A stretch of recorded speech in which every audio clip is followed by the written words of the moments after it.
South ఇండియాలోనే biggest sorry store మన Varahi silks మన విజయవాడ ఎంజీ రోడ్లో డిసెంబర్ 4వ తారీఖున ఘన ప్రారంభం. నమస్తే, welcome to Suman TV. Vijayawada దగ్గర ఒక స్కూల్లో చదువుతున్నటువంటి ఇద్దరు మైనర్లు.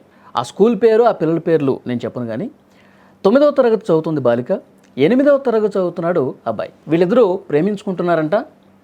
వన్ ఫైన్ డే వాళ్ళిద్దరూ కూడా స్కూల్కి వెళ్తున్నామని చెప్పి ఇంట్లో నుంచి బయటకు వచ్చి స్కూల్కి వెళ్లకుండా మధ్యలో ఒక దగ్గర కలిసి బస్ స్టాండ్కి వెళ్ళి బస్సు ఎక్కి హైదరాబాద్ వచ్చేసారు. దానికి కారణం హైదరాబాదులోనే మేము నివసిస్తాం, హైదరాబాద్లోనే ఒక రూమ్ తీసుకొని ఉన్నామని చెప్పి వచ్చారంట.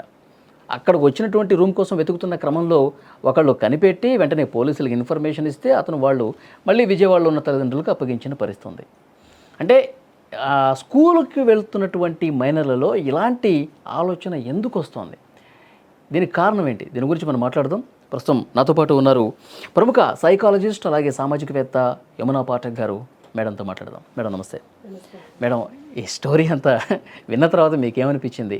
మైనర్స్ ఎందుకు వాళ్ళ ఆలోచన ఇట్లా తయారవుతుందంటారు? ప్రధాన కారణం ఏంటి? ప్రధానంగా ఇక్కడ మనం చెప్పుకోవాల్సింది చాలా వరకు కూడా వీళ్ళు చిన్నపిల్లలే, అంతేగా, టీనేజర్స్.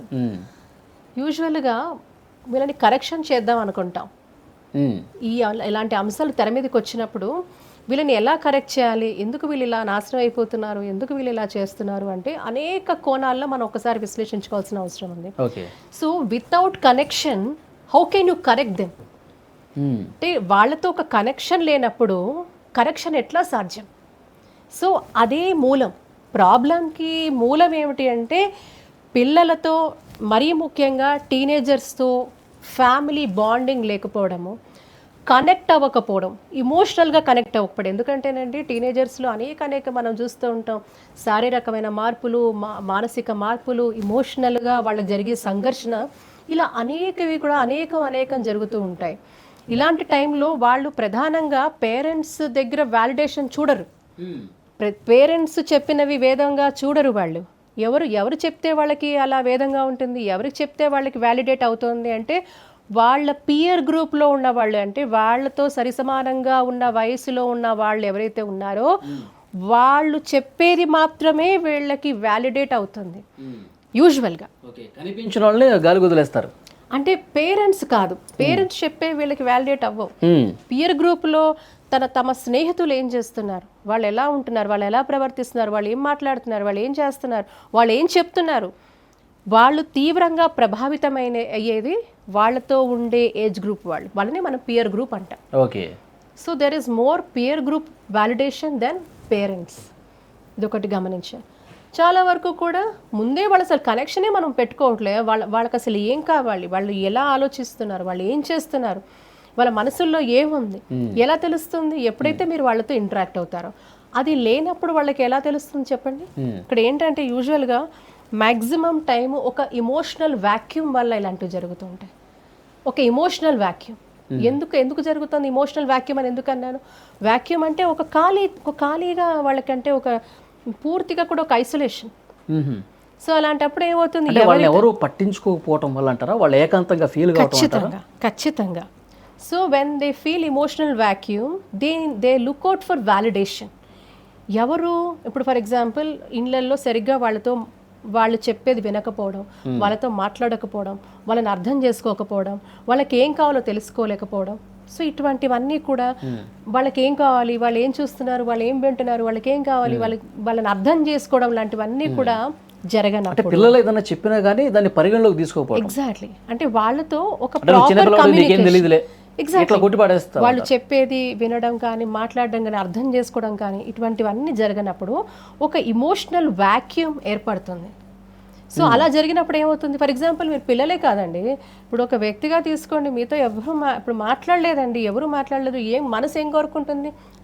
నాతో నేను చెప్పేది వినేవాళ్ళు, నేను చెప్పేది నాతో మాట్లాడేవాళ్ళు, నన్ను అభిమానంగా చూసుకునేవాళ్ళు. మరీ ముఖ్యంగా ఆ ఏజ్లో ఒక హార్మోనల్ ఓవర్ డ్రైవ్ అనేది సహజంగా జరుగుతుంది. మామూలుగా సాధారణంగా అడల్ట్స్లో ఉండే ఒక హార్మోనల్ డ్రైవ్ కంటే టీనేజ్ పిల్లల్లో ఉండే ఒక హార్మోనల్ డ్రైవ్ అనేది కొంత ఓవర్గా, అంటే ఎలా అంటే ఒక 2 to 4 times అధికంగా జరుగుతుంది. సో అప్పుడు ఏమవుతుంది, ఒక డోపమైన్ ఎఫెక్ట్ అంటాం. వాళ్ళలో ఒక ఎక్సైట్మెంట్, వాళ్ళలో ఒక రోజీ పిక్చర్, వాళ్ళలో ప్రతిదీ కూడా ఒక హీరోయిక్గా, వాళ్ళకి ప్రతిదీ కూడా డ్రమాటిక్గా. చూడండి పిల్లలు ఎలా ఫీల్ అవుతారు. సో ప్రతిదీ వాళ్ళకి అంత రోజీగా, అంత హీరోయిక్గా, అంత డ్రామాటిక్గా. సో ప్రతిదీ కూడా లబీ డబీ టైప్స్ వాళ్ళకి అలాంటి ఒక ఫీలింగ్స్లో వాళ్ళు ఎక్కువగా ఉంటారు. ఎందుకంటే because of hormonal over drive అంట. ఓకే. సో అడల్ట్స్ కంటే కూడా వీళ్ళకి ఉండడం అనేది మనం చూస్తూ ఉంటాం. కాబట్టి టీనేజర్స్ తో కొంత జాగ్రత్తగా ఉండాలి. ఎందుకంటే వాళ్ళకి ఆ కరెక్షన్స్ అనేది ఎప్పుడు మీరు వాళ్ళతో ఇమోషనల్గా కనెక్ట్ అయ్యి వాళ్ళని అర్థం చేసుకుంటూ వాళ్ళకి ఏం కావాలి, వాళ్ళకి మనం ఎలా చూడాలి, ఇవన్నీ కూడా తెలుసుకున్నప్పుడు కరెక్షన్స్ అనేది పాసిబుల్. అది కూడా వాళ్ళని నియంత్రించినట్టు, చెక్ చేసినట్టు, వాళ్ళని స్పై చేసినట్టు కాకుండా జాగ్రత్తగా, సున్నితంగా. ఇప్పుడు మనం ఒక పదునైన కత్తి మీద అడుగులు వేయగలుగుతామా? సో ఆ ఏజ్ అలాంటిది. సో అంత తీవ్రంగా ఉంటుంది. కాబట్టి చాలా కేర్ఫుల్గా పెద్దవాళ్ళు, మరీ ముఖ్యంగా పేరెంట్స్, వాళ్ళ ఇవన్నీ కూడా పరిగణనలో తీసుకొని they have to understand all this things. Already మీకు చెప్పాను, ఇంట్లో ఉన్న పేరెంట్స్ కంటే కూడా ఫ్రెండ్స్ చెప్పిందే వాళ్ళకి. మరీ ముఖ్యంగా ఇదంతా ఒక ఎత్తు, సోషల్ మీడియా ఇంపాక్ట్. అవును, చాలా మంది పిల్లలు స్కూల్ అయిపోయిన తర్వాత ఇంటికి రావడం స్మార్ట్ ఫోన్ చేతిలో పెట్టుకుని గంటల కొద్దీ గడిపేస్తూ ఉన్నారు. ఇక్కడ ఏమవుతుందంటేనండి, వీళ్ళకి ఎక్కువ శాతం ఒక ఫ్యాంటసీ మైండ్ సెట్ ఎక్కువ ఉంటుంది. ఉండదా? ఖచ్చితంగా ఉంటుంది. ఎందుకు? ఈ ఫ్యాంటసీ మైండ్ సెట్లో కూడా వీళ్ళకి ప్రధానంగా వీళ్ళు ప్రభావితమవుతుంది ఏంటంటే బాలీవుడ్ సినిమాలో, లేకపోతే ఏదన్నా ఇటువంటి హాలీవుడ్, బాలీవుడ్ సినిమాటిక్ ఎఫెక్ట్ అనమాట. సినిమాలో ఎలా వాళ్ళు ఈ నెరేటివ్స్, ఈ డ్రామాటిక్ నెరేటివ్స్కి ఎక్కువ ఆకర్షింపబడతారు పిల్లలు. Dramatic narratives. ఇప్పుడు సినిమా చూస్తారండి వాళ్ళిద్దరూ, ఇప్పుడు ఎలాంటి సినిమాలు వచ్చాయి? మన దౌర్భాగ్యం, స్కూల్ పిల్లల్లో కూడా ప్రేమ కథలు తీశారు. స్కూల్ పిల్లల్లో చదువుకుంటున్నప్పుడు వాళ్ళు ప్రేమించుకున్నట్టు తీశారు. పెద్దలు ఇంట్లో ఒప్పుకోరు కాబట్టి వీళ్ళిద్దరూ కూడా అక్కడి నుంచి ఇలోప్ అయిపోదాం, అక్కడి నుంచి వెళ్ళిపోదాం, పారిపోతే అది ఒక హీరోయిక్ లవ్ స్టోరీ. ఎలా చూపిస్తున్నారు మనకి సినిమాల్లో, కొన్ని సినిమాలలో. సో అలా వాళ్ళు అక్కడి నుంచి వదిలేసి, పేరెంట్స్ని అందరినీ వదిలేసి పారిపోయి వస్తే అది ఒక హీరోయిక్ లవ్ స్టోరీ. ఓ సభాష్, చప్పట్లు కొడుతున్నారు, సినిమా చూస్తున్నారు జనాలు. వ్యాలిడేట్ చేస్తుంది. అంటే సమాజంలో వాళ్ళు చూస్తున్నవన్నీ కూడా సోషల్ మీడియా ప్రభావం కావచ్చు, మీడియా ప్రభావం కావచ్చు, వాళ్ళ ఆలోచనలు పూర్తిగా కూడా ఒక డ్రామటైజ్ చేయబడుతున్నాయి. ఆ డ్రామాటిక్ నెరేటివ్స్ అన్నీ కూడా చూస్తున్నవి పిల్లలు అది నిజం అనుకుంటున్నారు, అది రియలిస్టిక్ అనుకుంటున్నారు, ఇది సమాజం ఆమోదిస్తుంది అనుకుంటున్నారు. స్వచ్ఛమైన ప్రేమకి అది ఉంటుంది చూసారు, ఒక ట్యాగ్ లైన్ ఉంటుంది, స్వచ్ఛమైన ప్రేమ ఎప్పుడైనా గెలుస్తుంది, స్వచ్ఛమైన ప్రేమ దేన్నైనా కోరుకుంటుంది, ఇవే కదా. మరి ఇప్పుడు సోషల్ మీడియాలో చూపించే కొన్ని సినిమాలు మనం చూసాం. స్కూల్లో ప్రేమలు పడి వాళ్ళు చక్కగా హ్యాపీ ఎండింగ్. సో వీళ్ళు చూస్తున్నప్పుడు ఏమవుతుందంటే because of that kind of narrative అన్ని చూసి వాళ్ళకి ఒక రకమైన ఫ్యాంటసీ మైండ్ సెట్ ఏర్పడుతుంది. ఈ ఫ్యాంటసీ మైండ్ సెట్ లో భాగంగా ఏంటంటే ఇది నిజం, అది వ్యాలిడేట్ చేయబడుతుంది వాళ్ళకి. దాన్ని కరెక్ట్ చేసే వాళ్ళు ఎవరు? కరెక్ట్ చేసే వాళ్ళకి కనెక్షనే లేదు. ఒక ఇమోషనల్ కనెక్షన్ ఉంటే వాళ్ళు కరెక్షన్స్ అనేవి యాక్సెప్ట్ చేస్తారు, పిల్లల్ని కరెక్ట్ చేసుకునే అవకాశం ఉంటుంది. సో ఇన్ని ఫ్యాక్టర్స్, ఒక ఇమోషనల్ వ్యాక్యూమ్ ఉంది వీళ్ళకి, ఒక ఫ్యాంటసీ మైండ్ సెట్ ఉంది వీళ్ళకి, ఒక రకమైన మీతో అన్నట్టుగా ఒక హార్మోనల్ ఓవర్ డ్రైవ్ అనేది జరుగుతుంది వాళ్ళ మానసికంగా, శారీరకంగా. సో ఇలాగా అండ్ అబ్సల్యూట్గా ఒక కమ్యూనికేషన్ బ్రేక్ డౌన్ ఉంది. ఓవరాల్గా మీరు చూస్తే ఒక ఫ్యామిలీ సపోర్టింగ్ సిస్టమ్, ఏదైతే కుటుంబం ఒక సపోర్ట్ సిస్టమ్గా ఆ పిల్లలకు ఉండాలో అక్కడ there is a communication break down. అంటే వాళ్ళు వ్యక్తపరచుకోలేని పరిస్థితిలో ఉన్నారు, తెలుసుకోలేని పరిస్థితిలో ఉన్నారు, చెప్పలేని పరిస్థితిలో ఉన్నారు, అర్థం చేసుకోలేని పరిస్థితిలో ఉన్నారు. కాబట్టి పూర్తిగా ఒక కమ్యూనికేషన్ బ్రేక్ డౌన్ అనేది మనం చూస్తూ ఉన్నాం. సో తద్వారా పిల్లలు, ఇప్పుడు ఇలాంటి పిల్లల సంఘటన తీసుకుందాం.